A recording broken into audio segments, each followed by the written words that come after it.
తెలంగాణలో మరో ఉద్యమం పురుడు పోసుకొనుందా? మార్వాడి గో బ్యాక్ అనే నినాదం ఉవ్వెత్తున ఉగిసిపోయిన తెలంగాణ ఉద్యమంలా రానుందా? దీనిపై మరిన్ని విషయాలు తెలుసుకుందాం. మనతో పాటు ప్రొఫెసర్ గాలి వినోద్ కుమార్ సార్ ఉన్నారు. సార్ నమస్తే. అసలు మార్వాడీలు ఎందుకు వెళ్ళిపోవాలి తెలంగాణ నుంచి? మార్వాడీలు ఎందుకు వెళ్ళిపోవాలంటే వాళ్ళంతా కూడా విపరీతమైన దోపిడీ, అది ఆర్థిక దోపిడీ, వ్యాపార దోపిడీ, తర్వాత భూమి దోపిడీ, సంపద దోపిడీ, చివరికి అధికార దోపిడీ కూడా జరుగుతుంది. ఎట్లా అంటే నార్త్ ఇండియన్స్ అయిన రాజా సింగ్లు, తర్వాత నార్త్ ఇండియన్స్ చాలామంది కార్పొరేటర్లను గెలిపేయడం, భవిష్యత్తులో ఇది నార్త్ ఇండియా కాలనీగా మారిపోతుంది. ఒకప్పుడు బ్రిటిష్ కాలనీగా ఎట్లయితే మారిందో ఇండియా, ఇప్పుడు మొత్తం ఇండియా అంతా నార్త్ ఇండియా మన గుజరాతీ కాలనీగా మారుతుంది. ప్రధానంగా నార్త్ ఇండియా కాలనీగా మారే అవకాశం ఉంది. సో కాబట్టి ఇవాళ ఈ దోపిడీ ఆగాలంటే మనం ఆంధ్ర వాళ్ళని కేవలం అధికారం దోపిడీ జరిగినందుకే ఎలగొట్టినాం. ఇంకా వాళ్ళు వ్యాపార రంగంలో ఈ స్థాయిలో రాలేదు, ఇంకా వాళ్ళు వాణిజ్య రంగంలో రాలేదు, వాళ్ళు ఇంకా ఈ రకంగా భూమి దోపిడీ, అన్ని దోపిడీ ఈ స్థాయిలో జరగలేదు. కానీ 1910లోనే అంటే 1910లో నాన్ ముల్కీ గో బ్యాక్ అన్నాం. అంటే నాన్ ముల్కీ అంటే ఎవరు? North Indians. ముల్కీ అంటే సౌత్ ఇండియా, దక్కన్ పీపుల్. ఇప్పుడు నిజాం కాలం అంటే ఏంది? దక్కనీస్ అన్నట్టు. దక్కనీస్ అంటే దక్కన ప్రాంతం వాళ్ళు. సో అంటే లోకల్ వాళ్ళం. నాన్ దక్కని అంటే నాన్ లోకల్, వాళ్ళే నాన్ ముల్కీ. సో ఈ నాన్ ముల్కీ గో బ్యాక్ అనే నినాదం వచ్చింది ఉత్తరాది వాళ్ళ కోసం. మరి మనము దాన్ని కాస్త నాన్ ముల్కీది మన ఆంధ్రలోకి ఇక్కడున్న ఎవరైతే కమ్యూనిస్టులు ఉన్నారో, ఎవరైతే ఇక్కడున్న దొరలు ఉన్నారో, భూస్వాములు ఉన్నారో, వాళ్ళు ఆంధ్రలో నిలగొట్టి తెలంగాణ దొరల కోసం, తెలంగాణ రైట్ల కోసం, అధికారం కోసం దాన్ని అటు డైవర్ట్ చేశారు యాక్చువల్గా. కానీ యాక్చువల్గా అది అసలైన ఉద్యమం ఏంటంటే ఉత్తరాది వాళ్ళు గో బ్యాక్. అది నాన్ ముల్కీ అంటే ఉత్తరాది వాళ్ళు, తెలుగు వాళ్ళు కాదు. సో దాన్ని ఆ రకంగా డైవర్ట్ చేసేసి ఇవాళ మన తెలుగు ప్రజలే వెళ్ళగొట్టినాం. మన వీడికి అధికారం వద్దు, మీ అధికారం వద్దు. ఇవాళ మరి ఉత్తరాది వాళ్ళది ఎట్లా వెళ్ళగొట్టుకుంటుంటాం? ఉత్తరాది వాళ్ళ దోపిడీ మొత్తం హవాలా కుంభకోణం వాళ్ళే చేస్తున్నారు. ఇవాళ గోల్డ్ వ్యాపారం వాళ్ళే, ఇవాళ మొత్తం స్వీట్ వ్యాపారం వాళ్ళే, స్టీల్ వ్యాపారం వాళ్ళే. అసలు వాళ్ళు చేయని వ్యాపారం అంటూ లేదు. గుండు సూది నుండి మొదలుకుంటే స్పేస్ టెక్నాలజీ ఉత్పత్తులు కూడా చేస్తున్నారు. కానీ జిఎస్టీ కడతారా అంటే కడతలేరు. మీరు వెళ్ళండి, గుజరాత్ గల్లీ పోండి, తర్వాత చోర్ బజార్ పోండి, అట్లా ఇంకా అన్నీ ఏదైతే బేగం బజార్ పోండి, ఏ బజార్ పోండి, ఎవరున్నారు వ్యాపారస్తులు అంటే వాళ్ళే. మన జిఎస్టీ కట్టకుండా అన్నీ టోటల్గా జీరో మాల్తో అమ్ముతా అంటారు. మొత్తం కల్తీ. ఇవాళ మొత్తం టోటల్ కల్తీ. వాళ్ళ ఒక్కటన్నా మంచి లేదు. ఇప్పుడు మీరు చూడండి, చాలా కేసులు, కల్తీ కేసులు అని ఎవరి మీద అయినాయంటే వాళ్ళ మీద అయినాయి. ఎందుకు అయినాయంటే మొత్తం కల్తీ వ్యాపారం వాళ్ళదంతా. సో కాబట్టి ఇట్లాంటి కల్తీగాన్లు, కంత్రిగాన్లు, ఇప్పుడు చడ్డీ గ్యాంగుల దొంగతనాలు చేసేది కూడా ఉత్తరాది వాళ్ళే. సో ఇట్లాంటి వాళ్ళంతా కూడా హవాలా, రోజు లక్షల కోట్ల రూపాయలు హైదరాబాద్లో హవాలా బిజినెస్ నడుస్తుంది. దానికి కూడా గవర్నమెంట్ ట్యాక్స్ ఇవ్వదు. ఇలా మనం సారా తాగుతున్నాం, కళ్ళు తాగుతున్నాం, ట్యాక్స్ కడుతున్నాం. వీడు ఇన్ని లక్షల కోట్ల వ్యాపారం చేసుకుంటా దేశానికి ట్యాక్స్ కట్టకుండా ద్రోహం చేస్తున్నవాడట దేశభక్తుడట, ట్యాక్స్ కడుతున్నవాడట దేశద్రోహి అట. బండి సంజయ్కి ఏమైనా బుద్ధి ఉన్నదా? అసలు బండి సంజయ్కి తెలంగాణ వాడైనా ఆత్మగౌరవం ఉందా? అసలు ఇవాళ ఉత్తరాది వాళ్ళ సంకలు మొక్కి చెప్పులు మోసే బండి సంజయ్ ఇవాళ బాబాసాహెబ్ అంబేద్కర్ వారసులైన మా దళితుల మీద దాడులు చేస్తూ ఉంటే మాట్లాడనోడు, ఆ మాధవిలత అనటామే, ఆ కోస్తా బ్రాహ్మణామే ఇవాళ వచ్చి ఇంత ధరించి పేరుతో ఇంత దోపిడీ చేసుకుంటున్నామే ఇవాళ ఏమని మాట్లాడుతుంది? ఆఫ్టర్ ఆల్ దళితులట. అంటే దళితులు ఆఫ్టర్ ఆలా? అంటే దళితులకు ఓటు లేదా? దళితులు మనుషులు కాదా? దళితులు ఇవాళ ఆత్మగౌరవంతో బతకద్దా? వాళ్ళ మీద దాడులు చేస్తే కంజాతి కొడుకులారా అంటే పడాలి, తనతే పడాలి, కొడితే పడాలా? ఇవన్నీ ఈ ముందు వాళ్ళ క్షమాపణ. బండి సంజయ్, మాధవిలత దళితుల జాతికి క్షమాపణ చెప్పాలి. మార్వాడి వల్ల నష్టపోయింది కోమిటోళ్ళు. నిజంగా ఊర్లలో కిరాణా షాపులు కావచ్చు, బజ్జీల షాపులు కొట్టి అన్ని కిరాణా, కానీ కోమటలకు ఎందుకు ముందుకు రావట్లేదు కోమటోళ్ళు? ఎందుకంటే కోమటలకు ఇవాళ మాల్స్ వచ్చాయి, పెద్ద పెద్ద మాల్స్ వచ్చిన తర్వాత ఆ మాల్స్లో కోమటోళ్ళకు వాళ్ళకి ఏజెన్సీ ఇచ్చారు, అంతో ఎంతో ఏజెంట్లు ఇచ్చారు. ఏజెంట్లుగా మారిపోయిన కోమటోళ్ళు వ్యాపార యజమానులు పోయి ఏజెంట్లు అయినారు. సో అందుకే వాళ్ళు ఏమైనారు? చిన్న చిన్న ఉద్యోగాలు చేసుకుంటే బతాంటారు. ఇప్పుడు కొంతమంది ఈ వ్యాపారం లేని వాళ్ళు వాళ్ళంతా పెద్ద పెద్ద మాల్స్లు తీసుకొచ్చి వాళ్ళ ఏజెంట్లను కోమటోళ్ళని పెట్టుకొని వాళ్ళతో వ్యాపారం చేపిస్తున్నారు లోకల్. సో దాంతో ఏమైంది? వాళ్ళకు ఉపాధి వచ్చింది. కానీ ఇవాళ యజమాన్యమై బానిసలు అయిపోయిన కోమటోళ్ళు అయినా సరే మాట్లాడతలేరు. ఇవాళ దళితులది ఏముందమ్మా? దళితులు ఎక్కడైనా రోడ్లు ఊడ్చేటోళ్ళు, లేకపోతే చిన్న చిన్న పనులు చేసుకుంటోళ్ళు, అది ఇది ఏదో చిన్న చిన్న బతుకు వాళ్ళది. సెక్యూరిటీ గార్డులు, కార్ డ్రైవర్లు, ఇదే బతుకు కదా దళితులు అయితే ఎక్కువ శాతం. ఒక రిజర్వేషన్లలో ఉన్న 5% తప్ప 90% అయితే ఏదో పేదోళ్ళే కదా. సో వీళ్ళంతా ఏంటంటే ఆత్మగౌరవంగా ఉన్నకాడికైనా ఆత్మగౌరవం బతికేటోళ్ళు. సో అట్లాంటి మీద దాడి చేసి మీరు చేసి మాట్లాడితే ఇవాళ ఎందుకు ఊకోవాలి? ఇక్కడ లోకల్ వాళ్ళని నువ్వు ఏడికేలో వచ్చినోడివి ఇక్కడ దోపిడీ చేసుకుంటా దొంగతనాలు చేసుకుంటా ఇవాళ గోల్డ్ దొంగతనం చేస్తావు, దాంట్లో కల్తీ చేస్తావు, ఇవాళ అన్నిట్లలో కల్తీ చేసే వ్యాపారం, కల్తీ నా కొడుకు నువ్వు. మరి కల్తీ చేస్తుంటే గవర్నమెంట్ ఇవన్నీ చూస్తూ ఎందుకు ఊరుకుంటుంది? అదే కేంద్ర ప్రభుత్వము బీజేపీ అండగా ఉన్నది వాళ్ళకు. సో కేంద్ర తొత్తుగా మారిన రాష్ట్ర ప్రభుత్వం, కేంద్రం తొత్తుగా మారిన రాష్ట్ర ప్రభుత్వం అండగా ఉన్నది వాళ్ళకు. లేకపోతే ఎందుకు అరెస్ట్ చేస్తలేరండి వాళ్ళను? ఎందుకు కల్తీగాలను అరెస్ట్ చేస్తే మీకు అంటే మీకు మీ పార్టీలకు ఇవాళ డబ్బులు ఇస్తే మీ పార్టీలకు చందాలు ఇస్తే వాళ్ళకి నీతిమంతులు అవుతారా? వాళ్ళ కల్తీలన్నీ ఏం చేసినా ప్రజలు ఏం కల్తీ నూనెతో చచ్చిపోయినా, కల్తీ కళ్ళతో చచ్చిపోయినా, కల్తీ సారాతో చచ్చిపోయినా, కల్తీ విధానాలతో చచ్చిపోయినా కూడా మీకు పర్వాలేదా? నేనేమంటున్నానంటే ఇవాళ ఈ మొత్తం 75% వ్యాపారాలు తెలంగాణ వాళ్ళకి రావాలి, 75% పరిశ్రమలు తెలంగాణ వాళ్ళకి రావాలి, 75% ప్రైవేట్ రంగంలో ఉన్న బ్యాంకులైనా, ఫార్మా రంగమైనా, ఇంకే రంగమైనా, సినిమా ఇండస్ట్రీ అయినా, రియల్ ఎస్టేట్ అయినా ఏదైనా తెలంగాణ వాళ్ళకి రావాలి. ఈ 75% ఉద్యోగాలు కావచ్చు, వ్యాపారాలు కావచ్చు, మార్వాడీలు అడ్డుకోవట్లేదు కదా సార్? అడ్డుకుంటున్నారని చెప్తున్నా. ఇవాళ మీరు ఒకసారి గుజరాత్ గల్లీ, మార్వాడి గల్లీ, ఆ గల్లీ అని తెలంగాణ గల్లీ ఉందండి అన్న? ఉందా వ్యాపారంలో? ఎందుకు లేదు? తెలంగాణ గల్లీ ఉండాలి కదా. మా వ్యాపారాలు మాకున్నప్పుడు మా గల్లీలు మాకు ఉండాలి కదా. దాంట్లో ఇవాళ మీ గుజరాత్ గల్లీకి పెద్ద వ్యాపారం ఉంటుంది, మార్వాడి గల్లీ వ్యాపారం ఉంటుంది, తెలంగాణ గల్లీ అది అసలు తెలంగాణ వాళ్ళు ఏదో కనీసం నిజాం కాలంలో పనిచేసిన ముస్లింల కన్నా ఇవాళ వ్యాపారంలో భాగస్వామ్యం ఉందా అంటే అది కూడా లేదు. ఇక బేగం బజార్ ముస్లిం కానీ వ్యాపారం చేస్తుంది ఎవరన్నా? చోర్ బజార్ ఎవరు వ్యాపారం చేస్తారు? బజార్ పేరే చోర్ బజార్, అంతా మార్వాడీలు గుజరాత్లే కదా. అంటే ఈ రకంగా ట్యాక్సీలు కట్టకుండా దేశద్రోహానికి పాల్పడుతున్నావు, లక్షల కోట్ల వ్యాపారం చేసుకుంటా మీరు. ఈ ఒక్క హైదరాబాద్లోని లక్ష కోట్ల వ్యాపారం అవుతుంది. దాంట్లో నువ్వు గవర్నమెంట్కు జిఎస్టీ కడతలేవంటే, గవర్నమెంట్కి ఎగ్గొడుతున్నావు అంటే, ట్యాక్స్ కడతలేవంటే నువ్వు దేశద్రోహివా లేదా దేశభక్తునివా? నువ్వు ఒకవైపు దేశద్రోహం చేసుకుంటా మిగతా వాళ్ళని దేశద్రోహులు అంటున్నావు. ట్యాక్స్ కట్టడంలో దేశభక్తులు అయితే వాళ్ళని దేశద్రోహులు అంటున్నావు.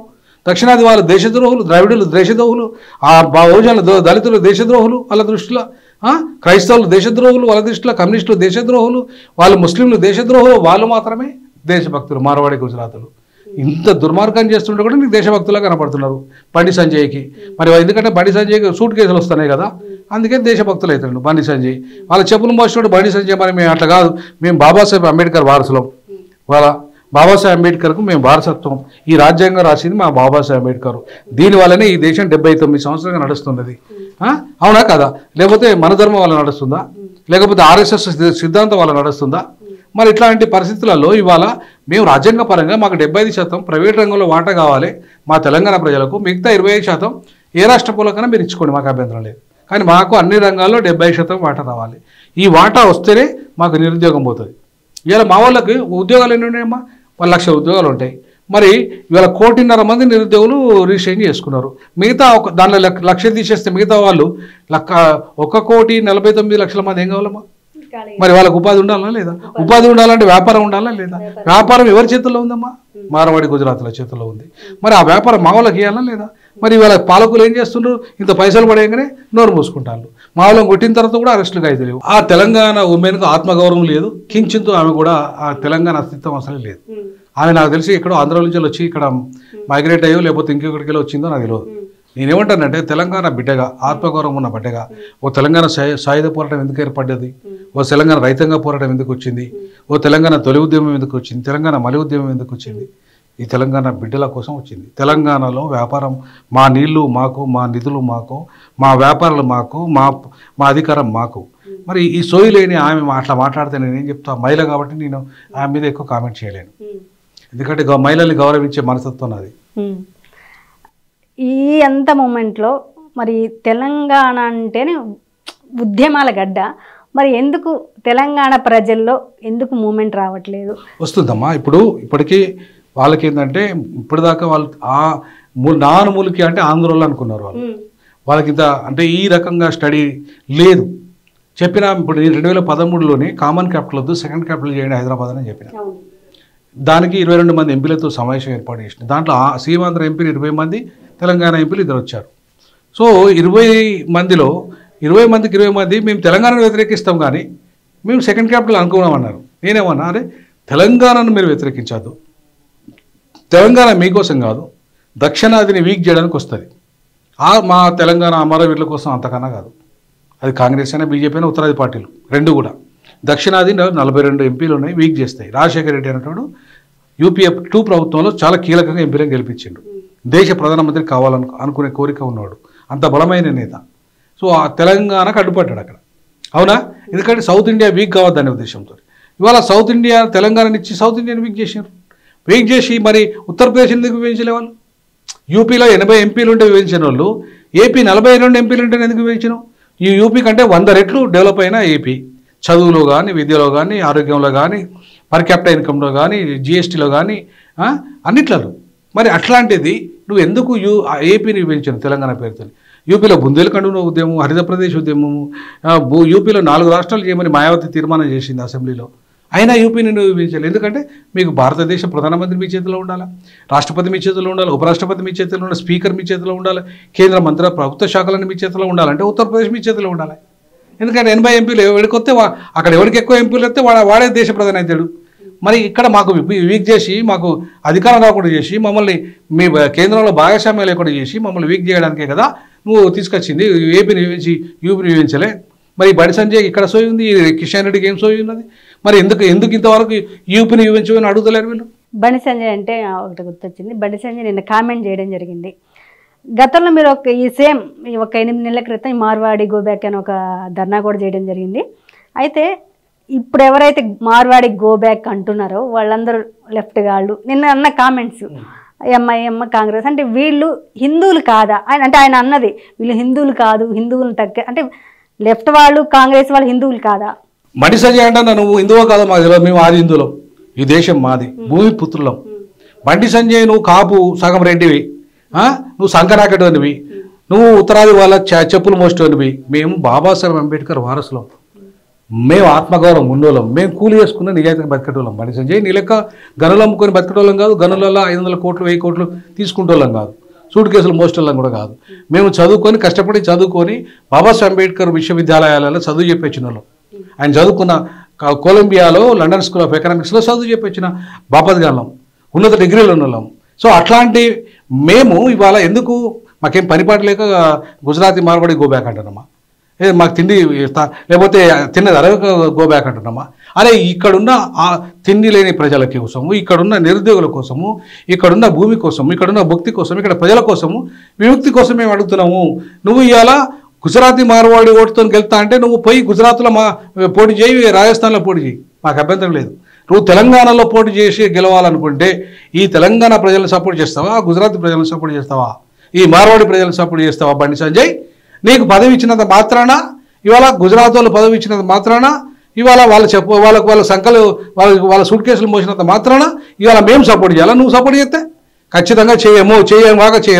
మేము తెలంగాణ ఉద్యమకారులము, తెలంగాణ బలిదానాలు చేసుకుంది బహుజనులు, తెలంగాణ ఉద్యమం రాష్ట్ర సాధన తెలంగాణ ప్రజలు, తెలంగాణ బహుజనులు ఖచ్చితంగా వాళ్ళ కోసం కొట్లాడతాం. గుజరాతీలు వాళ్ళని దోపిడీ చేస్తున్నారు కాబట్టి, మార్వాడీలు వాళ్ళు దోపిడీ చేస్తున్నారు కాబట్టి మేము వాళ్ళని గోబ్యాక్ అంటున్నాం. దళితులను కొడితే ఎందుకు భూతద్దంలో చూస్తున్నారని మాధవిలత కామెంట్. అంటే దళితుడు అంటే హిందువు కదా, దళితుడు అంటే మనిషి కదా. నేను అదే అంటున్నా, దళితులు అంటే మనుషులు కాదు వాళ్ళ దృష్టిలో, దళితులు అంటే హిందువులు కాదు వాళ్ళ దృష్టిలో. వాళ్ళ దృష్టిలో ఎవరు? మార్వాడీలు హిందువులు, గుజరాతీలు హిందువులు, రాజస్థానీలు హిందువులు, ఉత్తరాది వాళ్ళు మాత్రమే హిందువులు, దక్షిణాది వాళ్ళు హిందువులు కాదు, ద్రావిడులు హిందువులు కాదు, తెలంగాణ వాళ్ళు అసలే కాదు, దళితులు అయితే అసలే కాదు, వాళ్ళు కంజాతి వాళ్ళు ఎక్కడ హిందువులు అవుతారు? కాబట్టి కంజాతి వాళ్ళు ఓట్లేయద్దు, బీజేపీకి కంజాతి వాళ్ళు ఓట్లేయద్దు, బీజేపీకి బహుజనులు ఓట్లేయద్దు, బీజేపీకి ముస్లింలు బీజేపీకి క్రైస్తవులు ఓట్లేయద్దు, బీజేపీకి కమ్యూనిస్టులు ఓట్లేయద్దు. రానున్న రోజుల్లో ఎట్లా గెలుస్తారో చూద్దాం. వీళ్ళు ఓట్లేయకపోతే అంటారు కదా, వీళ్ళు ఓట్లేకపోతే ఎట్లా గెలుస్తారో చూద్దాం బీజేపీ.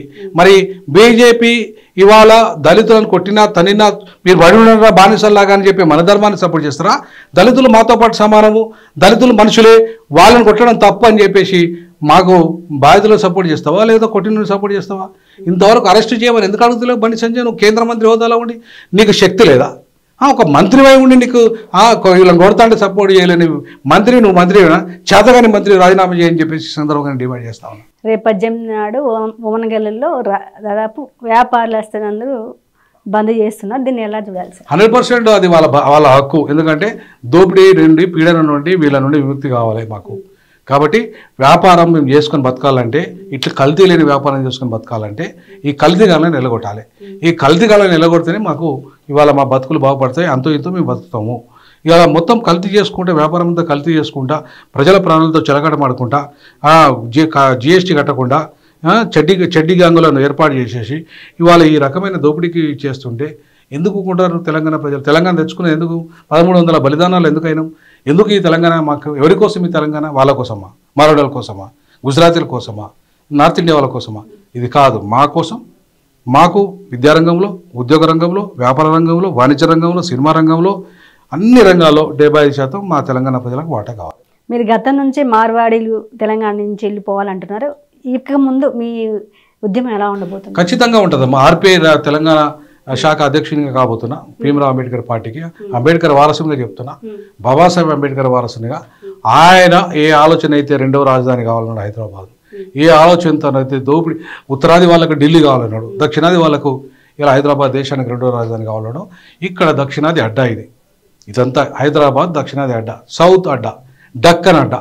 ఈ అడ్డాలో మాదే రాజ్యం రావాలి, మేమే పాలకులుగా ఉండాలి, మేమే వ్యాపారవేత్తలుగా ఉండాలి, మేమే ఉద్యోగులుగా ఉండాలి. ఇది మా ప్రాంతము. ఎట్లయితే బొంబాయి నుండి వీళ్ళని తరిమేసినారు, హైదరాబాద్ నుండి కూడా మేము తరిమేస్తాం. తప్పకుండా బాబాసాహెబ్ అంబేద్కర్ వారసులుగా మా హక్కు. ఖచ్చితంగా దక్షిణాది మా సొత్తు. చివరిగా ఇన్ని సమస్యలు ఉండగా తెలంగాణలో రోహింగ్యాలు ఉన్నారు, ఎక్కడి నుంచి వచ్చిన వాళ్ళని గో బ్యాక్ అనకుండా మార్వాడీని ఎందుకు టార్గెట్ చేశారు? మార్వాడి అనేవాళ్ళు బీజేపీకి సపోర్ట్ చేసేవాళ్ళు, మార్వాడి అనేవాళ్ళు హిందువులు కాబట్టి గో బ్యాక్ అంటున్నారా? మరి రోహింగ్యాలను ఎందుకు గో బ్యాక్ అనడం లేదు? వస్తుంది. రోహింగ్యాలు అనేటోళ్ళు ఎట్లొస్తారు ఇండియాకు? ఎవరు 12 ఏళ్ళుగా పరిపాలన చేస్తుంది? ఎవరు? బీజేపీగా. బీజేపీ రోహింగ్యాలు ఎట్లా ఇచ్చింది? 12 ఏళ్ళ నుంచి వాళ్ళకి రేషన్ కార్డు ఎట్లా ఇస్తావు? 12 ఏళ్ళ నుంచి వాళ్ళ ఇండియా నుంచి ఎందుకు వెళ్ళగొట్టలేను? ఎవరికి సపోర్ట్ చేశాడు? మేము వద్దన్నమ్మా రోహింగ్యాలు వెళ్ళగొడతా అంటే. చాతగాని ప్రభుత్వం నీది రోహింగ్యాలు వెళ్ళగొట్టకుండా. బండి సంజయ్ ఒక హోమ్ మినిస్టర్గా ఉన్నాడు, డిప్యూటీ హోమ్ మినిస్టర్గా. నువ్వు చాతనైతే వెళ్ళగొట్టు, ఎవడదంటాడు?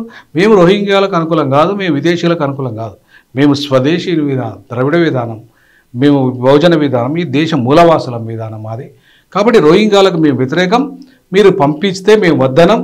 మీరు ఇవాళ రోహింగ్యాల పేరుతో మమ్మల్ని దోపిడీ చేస్తానంటే, మమ్మల్ని చేస్తానంటే, మా దళితులను కొడతానంటే, మా బహుజనులను కొడతానంటే, మా ముస్లింలను కొడతానంటే, మా క్రైస్తవులను కొడతానంటే మేము చూస్తూ ఊరుకోం. ఖచ్చితంగా మా ప్రాంతంలో మా అస్తిత్వం, మా భాషా అస్తిత్వం, మా సంస్కృతి అస్తిత్వం, మా బహుజన అస్తిత్వం, మా ద్రవిడ అస్తిత్వాన్ని మేము కాపాడుకుంటాం. ఇట్లా ఫైనల్గా చెప్పండి, మార్వాడి మీద ఉద్యమం, మార్వాడి చేసే కల్తీ ఉద్యమమా? మార్వాడి కల్తీ ఉద్యమానికి మేము వ్యతిరేకం. మార్వాడి దోపిడీదారులకు వ్యతిరేకం. మార్వాడి సామాన్యులకు వ్యతిరేకం కాదు, ఉత్తరాది సామాన్యులకు వ్యతిరేకం కాదు, కూలీలకు వ్యతిరేకం కాదు. ఈ దోపిడీదారులకు, కల్తీదారులకు మాత్రమే మేము వ్యతిరేకం. వాళ్ళు చేయబట్టే మాకు ఉద్యోగాలు రావట్లేదు, వాళ్ళు చేయబట్టే మాకు వ్యాపారాలు రావట్లేదు, వాళ్ళు చేయబట్టే మాకు ప్రైవేట్ రంగంలో మాకు ఉద్యోగాలు లేకుండా పోయినాయి, వాళ్ళు చేయబట్టే ఇవాళ మా వాళ్ళంతా నిరుద్యోగులు అయిపోయారు. 1.5 కోటి మంది నిరుద్యోగులకు ఉపాధి లేకపోవడానికి కారణం ఏంటంటే ఈ దోపిడీదారులు వచ్చి తిష్ట వేయడం వల్ల. వీళ్ళు పంపిస్తే తప్ప మా వాళ్ళకు ఉపాధి అవకాశాలు రావు. ఇవాళ రేవంత్ రెడ్డి గారిని నేను రిక్వెస్ట్ చేస్తూ ఉన్నాను, మీరు దక్షిణాది అంటే మీకు ఇష్టం, దక్షిణాది గురించి మీరు మాట్లాడుతున్నారు. దక్షిణాదిలో ఈ ప్రజలు ఎవరైతే ఉన్నారో తెలంగాణ ప్రజలకి 75% లోకల్లోకి వాటా వచ్చే విధంగా అన్ని రంగాల్లో, ప్రైవేట్ రంగంలో, ప్రభుత్వ రంగంలో 95% వాటా, ప్రైవేట్ రంగంలో 70% వాటా అన్ని రంగాల్లో కల్పించడం మీ బాధ్యత. మీరు కల్పించకపోతే మీ ప్రభుత్వం రేపు నేను 10 ఏళ్ళు ముఖ్యమంత్రిగా ఉంటా అంటున్నావు కదా, నువ్వు 10 ఏళ్ళుగా ముఖ్యమంత్రి ఉండాలంటే మాత్రం ఖచ్చితంగా తెలంగాణలో సపోర్ట్ చేయాలి తప్ప ఉత్తరాది వాళ్ళకి కాదు. ఉత్తరాది వాళ్ళు ఉన్నది 20%. 20% వైపు మీరు ఉంటారా, 80% వైపు ఉంటారా తెలుసుకోవాల్సింది రేవంత్ రెడ్డి ప్రభుత్వం. మార్వాడీల మీద కాదు మా ఉద్యమం, మార్వాడి చేసే కల్తీ వ్యాపారం మీద మా ఉద్యమం అని ప్రొఫెసర్ గాలి వినోద్ కుమార్ గారు అంటున్నారు. ఇది ఈరోజు స్పెషల్ చిట్ చాట్.